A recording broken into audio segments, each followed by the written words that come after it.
Hello বন্ধুরা, good morning সবাইকে। কেমন আছেন সবাই? আশা করছি যে যেখান থেকে আজকের আমার এই ব্লগটা দেখছেন সবাই ভালো আছেন, সুস্থ আছেন এবং স্বাভাবিক আছেন। আমরাও ঠাকুরের আশীর্বাদে সবাই বেশ ভালো আছি। এই কদিন হলো একটু ঠান্ডাটা কম পড়েছে। মানে সকালবেলা হলে প্রচণ্ড কুয়াশা থাকে, তারপরে বেলা বাড়লে রোদ বেরোয়, আর ঠান্ডাটাও দেখছি আগেকার তুলনায় এখন অনেকটাই কম।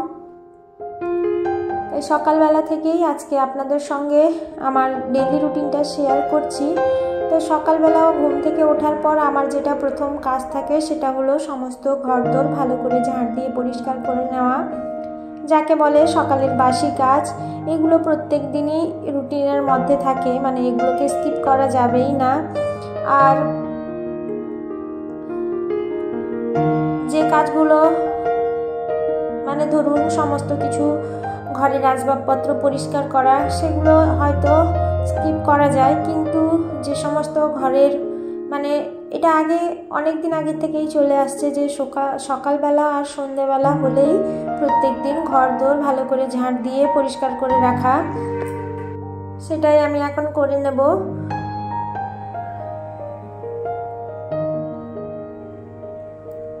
সকালবেলা বাসি কাজ কিছুটা শেষ করে দিয়ে রান্নাঘরে চলে এসেছি।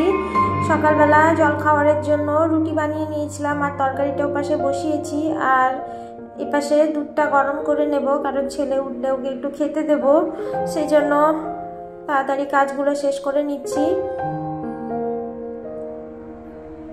স্নানটা সেরে নিয়েছি আগে, যেহেতু সকালবেলা ঠান্ডাটা একটু কম, সেই জন্য চটজলদি করে স্নানটাও সেরে ফেলেছি।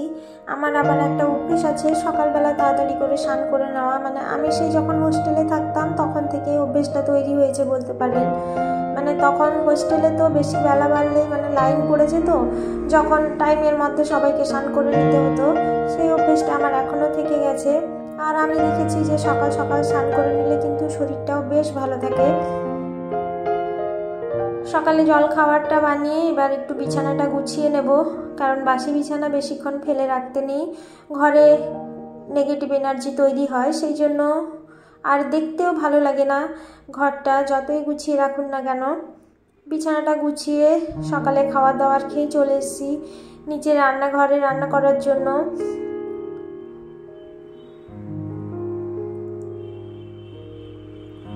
সকালবেলা দেখবেন তাড়াতাড়ি করে যদি কাজকর্মগুলো শেষ করে ফেলা যায় তাহলে বিকেলবেলা একটু হাতে টাইম পাওয়া যায়, কারণ যেহেতু আবার এখন রুটিনের মধ্যে এক্সট্রা কিছু কিছু কাজ যুক্ত হয়েছে, যেমন ধরুন এই ইউটিউবে ভিডিও শ্যুট করা, তারপরে ওগুলোকে এডিট করা, থাম্বনেল বানানো, তারপরে ভিডিওর জন্য টাইটেল চুজ করা, সেগুলো অনেকটাই মানে টাইম সময় সাপেক্ষ ব্যাপার আর কি, অনেকটা টাইম লেগে যায় করতে।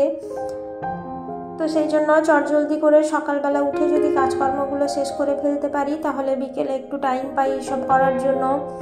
নাহলে কি বলুন তো, সেই সকালবেলা করে ঘুম থেকে ওঠার পরে আবার সেই রাত্রি 10টা, 10:30 কিংবা 11টার সময় ঘুমোতে গিয়ে তারপরে আর এইসব করে উঠতে পারি না। আর ছেলেও তো সঙ্গে সঙ্গে ঘুমিয়ে পড়ে না, ও অনেকক্ষণ ধরেই বিছানায় গিয়ে লাফালাফি ঝাপাঝাপি করতে থাকে। ও যতক্ষণ না মানে ঘুমোয় ততক্ষণ আমি কোনো কিছুই করতে পারি না। আর ও ঘুমানোর সাথে সাথেই মনে হয় আমি আর 5 মিনিটের পরেই যে কীভাবে চোখটা আমার বন্ধ হয়ে আসে। যেদিন সকালবেলা করে ঘুম থেকে উঠি তো ভাবি কালকে আমি এডিট করতে পারলাম না রাত্রে করে, বিকেলে যেহেতু টাইম পাইনি। যে শীতকালে কিন্তু ভীষণই অসুবিধে হয়েছিল, কিছু কিছু দিন আমি ভিডিও স্কিপও করে গেছি, করতে পারিনি। তো সেই জন্য ঠান্ডাটা একটু কমেছে বলে সম্ভব হচ্ছে, না হলে কিন্তু সম্ভব হতো না। ওদিকে ভাতটা চাপিয়ে দিয়েছি আর মাছগুলো ভেজে নিচ্ছি, দুবেলার জন্য রান্না করে রেখে দেবো। আজকে মা বললেন যে একটু ভাত রান্না করতে, না হলে আমাদের প্রায়ই রাত্রেবেলা করে রুটি খাওয়া হয়।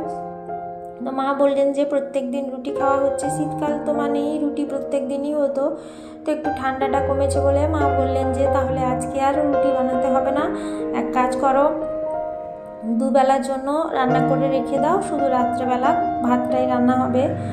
তো এখানে এই যে আমুদি মাছের ঝাল বানিয়েছি, আর ওদিকে মাছ কয়েকটা ভেজে নিয়েছি, ওটা আলু আর ফুলকপি দিয়ে ঝোল হবে।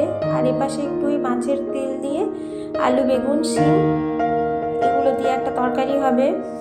আমার তো আবার এই মাছের তেল দিয়ে যে কোনো তরকারি হলে সেটা দিয়েই ভাত খাওয়া হয়ে যায়, আলাদা আর কোনো কিছুই লাগে না।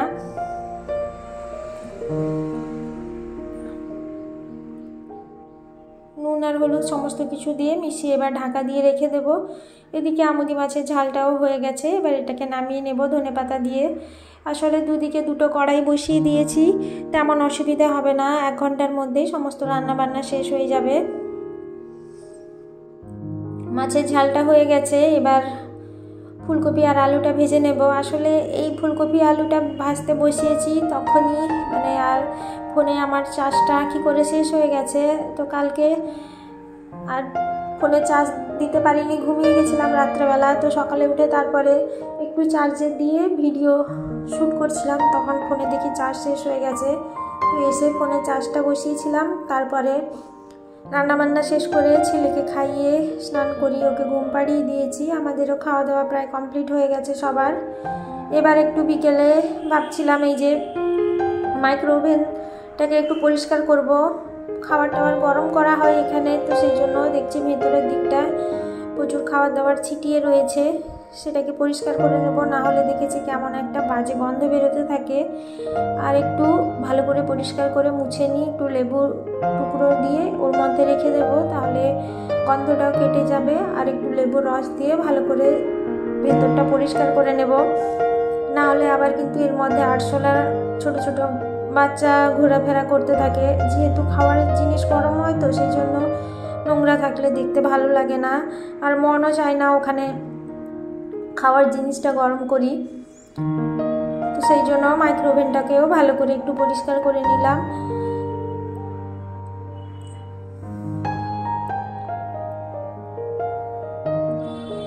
কয়েকদিন আগে ফ্রিজের ভেতরটা খুব ভালো করে পরিষ্কার করেছিলাম। ফ্রিজের উপরটাই বেশিরভাগ নোংরা হয়, কারণ যে সময় সব সময় তো ধরুন ফ্রিজটা যখন খোলা হয় তখন জল হাত কিংবা কোনো কিছু হাত লেগে ওই চারিদিকে দাগ হয়ে যেতে থাকে। ভেতরটা আমার তেমনভাবে নোংরা হয় না, জিনিসপত্রগুলো সবসময় সাবধানে রাখি আর সাবধানে নেওয়ার চেষ্টা করি। ডোরগুলো দেখেছি নোংরা হয়ে যায়, কিন্তু ভেতরের যে তাকগুলো ওগুলো তেমন বেশি নোংরা হয় না। তো ফ্রিজের উপরটা ভালো করে মুছে দিয়েছি। আর এই যে শোকেসটা আছে, এখানে বাড়তি যে রান্নার সব জিনিসপত্রগুলো থাকে কিংবা বিস্কিটের কৌটো, চানাচুরের কৌটো এইসব থাকে, তো সেটা এমন জায়গায় আছে ঠিক করে দাঁড়িয়ে মুছতে পারছিলাম না। তো যাই হোক, ওটা একটু কষ্ট করে মুছে নিয়েছি। এবার এই জানলাটা একটু মুছে নেব। এই জানলাটা উত্তর দিকে থাকার জন্য শীতকালের সময়ে এটা একেবারেই খোলা হয়নি, এতটাই হাওয়া দিত এই দিক দিয়ে। তো আজকে যখন খুলেছি তখন দেখছি চারদিকটা একেবারে ঝুলে ভর্তি হয়ে গেছে, সেই জন্য এটাকে একটু পরিষ্কার করে নেব। বন্ধুরা, আমার ভিডিও আপনাদের কেমন লাগছে অবশ্যই আমাকে কমেন্ট করে জানাবেন। আর যদি আমার ভিডিও আপনাদের কোথাও একটু ভালো লেগে থাকে তাহলে প্লিজ আমার চ্যানেলটিকে সাবস্ক্রাইব করে আমার পাশে থাকবেন। আর যারা যারা এখনও পর্যন্ত আমার চ্যানেলটি অলরেডি সাবস্ক্রাইব করে ফেলেছেন তাদের প্রত্যেককেই আমি জানাবো অসংখ্য ধন্যবাদ, এভাবেই আমার সাথে থাকার জন্য, পাশে থাকার জন্য। আপনারা আমার এইভাবে পাশে আছেন বলেই আমি আজ এত দূর পর্যন্ত এগিয়ে আসতে পেরেছি। বিকেলে সমস্ত কাজকর্ম শেষ হয়ে গেছে, এবার সন্ধ্যেবেলা একটু চলে এসেছি চা বানাবো। এখানে চাটা বসিয়ে দিয়েছি, আর ওপাশে ছেলের জন্য একটু দুধ গরম করে নেব। সকালবেলা ওর জন্য দুধ গরম করেছিলাম, কিন্তু ও সেটা খায়নি। সন্ধ্যেবেলা ওকে খাওয়াবো দুধ আর একটু পিডিয়াসিওর ওকে গুলে দিলে ওটাই খায়।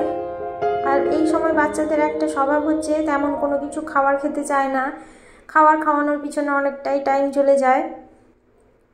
তাহলে বন্ধুরা, আজকের মতো আমার ভিডিওটা আমি এখানেই শেষ করছি। দেখা হবে আপনাদের সঙ্গে আবারও একটা নতুন ভিডিও নিয়ে। ততক্ষণে সবাই ভালো থাকবেন, সাবধানে থাকবেন, সুস্থ থাকবেন। ধন্যবাদ।